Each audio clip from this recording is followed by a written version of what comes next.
Hello, in this video I'm going to make some very simple ruins.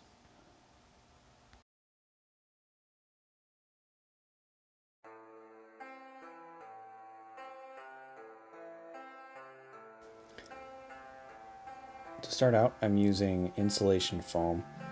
The foam I had was an inch thick and I wanted my bricks to be a half inch in height and width.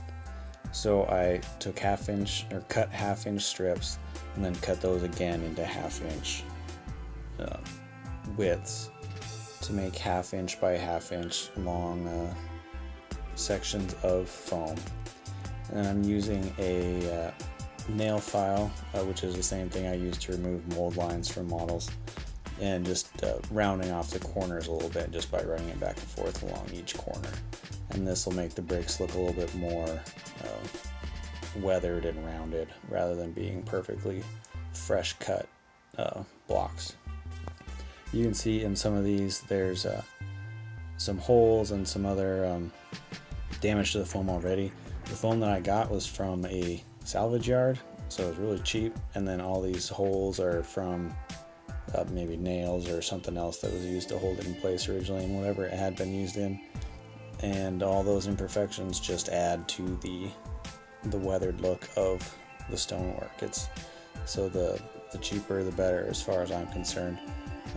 There's no need to find for something like this, there's no need to find perfectly fresh foam. If you can get it from somewhere cheap, like a construction material, salvage yard type situation, then that's good to go.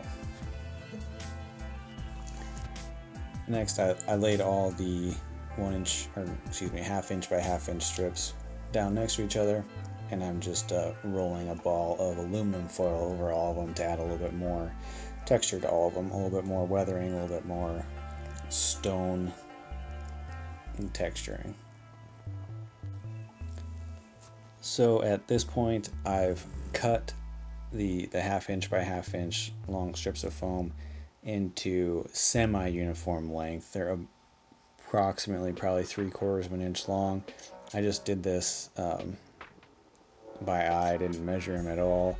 The variation in length just adds to the weathered look of the ruins, and there's no need to cut them all perfectly. And even the ends that were weird looking because of the condition of the original piece of foam, I kept those as well because they look like crumbled blocks themselves. So I've got a little section of MDF, medium density fiberboard. This is an 1/8 inch thick, and I've just cut a random edge across one and beveled it down so it blends into the table, and then I'm gluing the blocks onto it with hot glue, and instead of stacking them on the base, I'm using them gluing them onto the edge of the MDF. And this one helps me create a perfect 90-degree angle, which you don't need to worry about if you don't want to. But it also means you don't have to focus on leaving enough of the base showing to perch models on or anything. It just ends at the building, and so people can stand right next to the building if they need to, or if you were to even make some sort of building that was fully enclosed, you wouldn't really need to worry about basing it at all. You could just fill the interior with tiles or whatever the floor might be made out of, and then you wouldn't need to worry about matching the basing of your building into the table or anything like that. Now, the interior of this building is going to end up being grass. That's a simple way to do it. But again, if you glue them onto the edge just like this, then you don't need to worry about the basing the exterior of the building.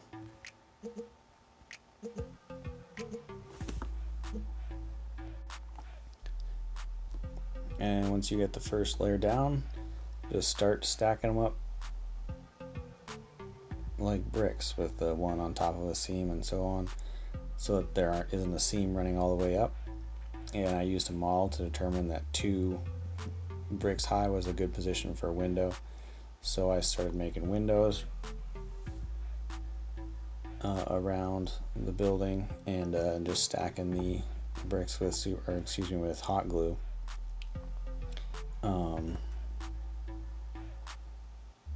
Hot glue is perfect for this because it cools and dries really rapidly.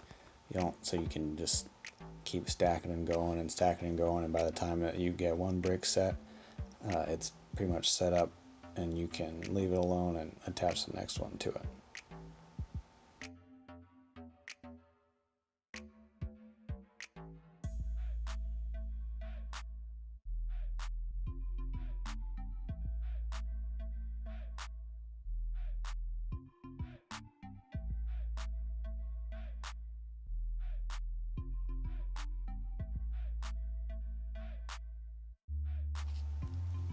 So after you get the walls of the building all put together, I used a craft knife just to square out the windows a little bit better so they look pretty clean, which is entirely optional, of course. And then I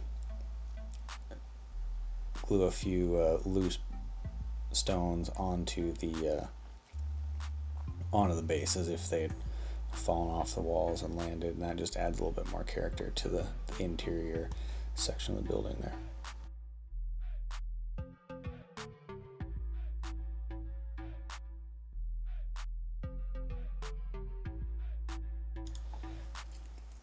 And then after gluing those blocks down, I use PVA glue to add some gravel inside as if this were finer crumbled stone, resulting in the weathering and destruction of the building.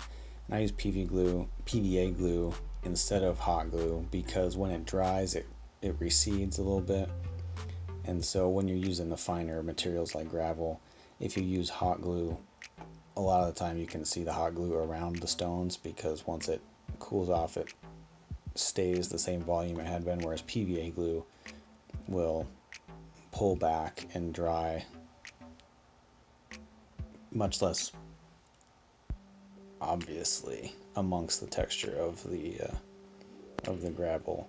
You won't see the glue, you'll just see the stones being held in place. The downside of PVA glue, obviously it takes quite a bit longer to dry.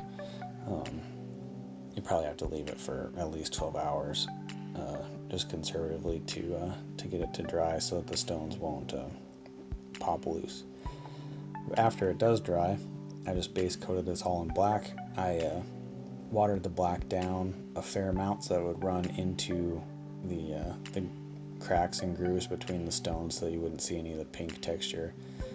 Adding a little bit of dishwashing soap will also decrease the surface tension of the paint and help it run a little bit more freely. So just get some cheap black paint. There's no reason to use expensive paint. Some cheap black paint, water it down substantially until it runs well enough that it'll get into the nooks and crannies somewhat on its own, and then just start slapping it on. And I painted the entire piece black.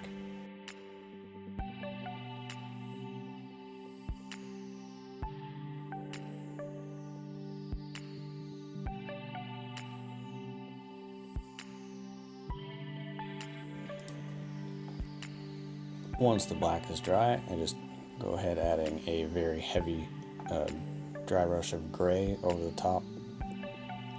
Dry brushing is something that you've seen before in these videos, if not all over most other videos on train making. It's just a technique where you get your brush in some paint and then rub most of it off onto a paper towel.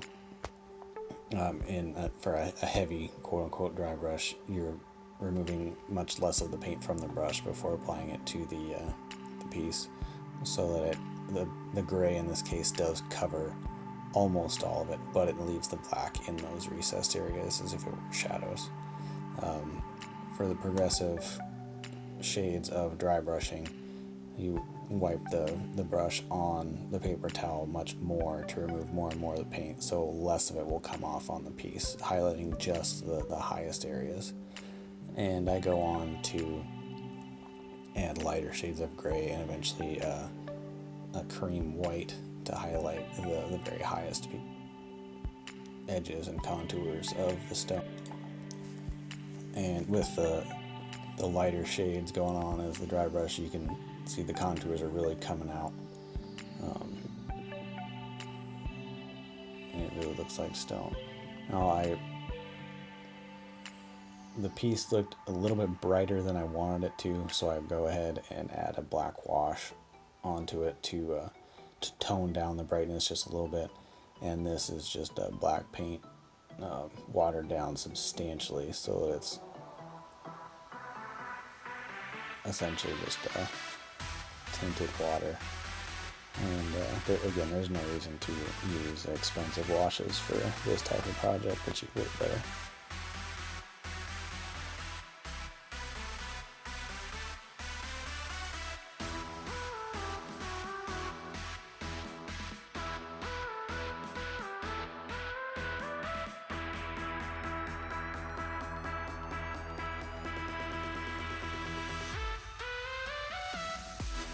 And after the dry brushing and wash has been applied and dried, I go ahead and flock the rest of the base.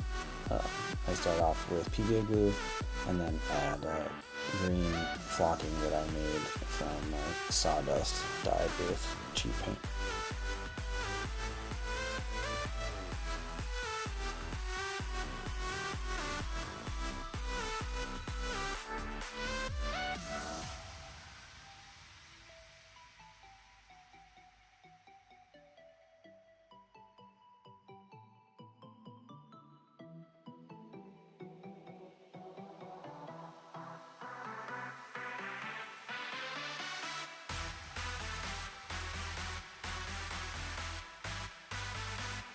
And after the base has been flocked, I decided to add a little bit more character to it by adding some moss and some growth up the walls.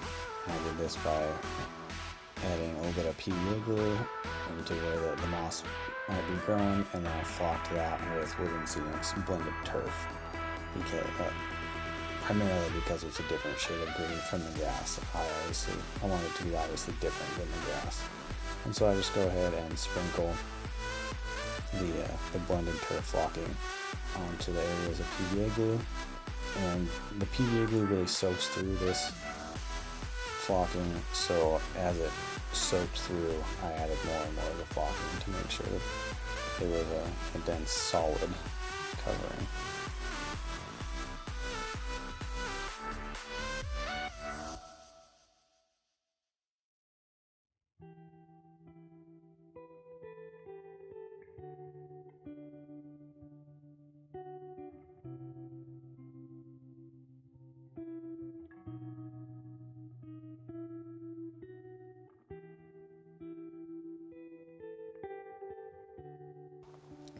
And here's the finished piece. Hopefully you could see how simple that was. I would guess in terms of actual working time, it certainly didn't take any more than an hour. Of course, you need to set it aside at various points to let it dry, which increases the length of the project, but it is very simple. It really doesn't take that much actual time when you're working on it, and you can set it aside and work on something else, or do whatever else you were going to do. Very simple, very effective, very cheap if you're using cheap materials. There's no reason to use expensive materials on something like this. And hope you enjoy this and see how easy it is to sit down and knock out a piece or two, or even a table's worth of ruins for your tabletop.